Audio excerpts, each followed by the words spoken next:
ką, draugai, ką Ačiū Jums. baigėsi riaušių byla. Tikiuosi teisingumo. Įvykis rugsėjo 22 bus visas šitas reikalas. Vsio.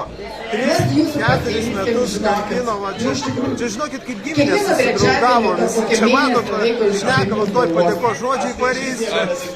Lobovas, visi dėkoja. Nu ką, visi eina namo.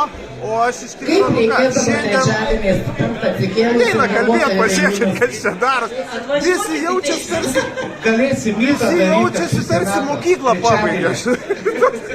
O į vakarėlį galima pakviesti. Va, apie vakarėlius jau kalbama. Galima, bet greičiausiai atsisakysiu.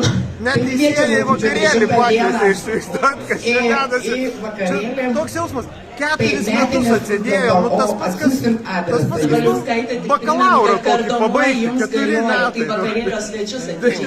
Suprantat, pasibaigė šitą beprotybę labai su nekantrumu. Rugsėjo 22 dieną bus skelbiamas nuosprendis, va šito viso reikalo.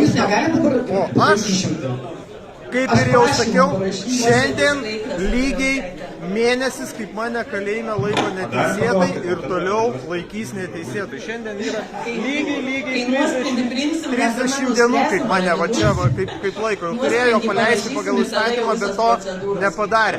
Čia matot, pokalbiai vyksta, nesibaigė. Sakau, čia toks jausmas, visi šypsos, džiaugiasi, tarsi ne teismo nuosprendis nuskambės, o pabaigė mokyklą, po to teisimo diplomo įteikimo, tik tai įteiks diplomus. O man sakau, pas mane tai situacija nėra tokia džiaugsminga, 30 dienų jau laiko mane neteisėtai. Paskutinis bairis tai buvo iš vis viršūnė. Žmogus, kur pastoviai perveda man ant larioko padeda, ačiū visiems tikrai be galo.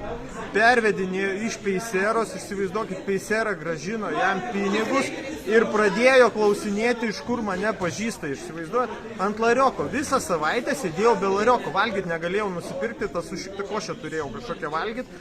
Įsivaizduokit, negalėjau nieko nusipirkti, net maisto. Peisera pradeda klausinėti, iš kur mane pažįsta. Vat koks absurdas, kokią nesąmonę dedas.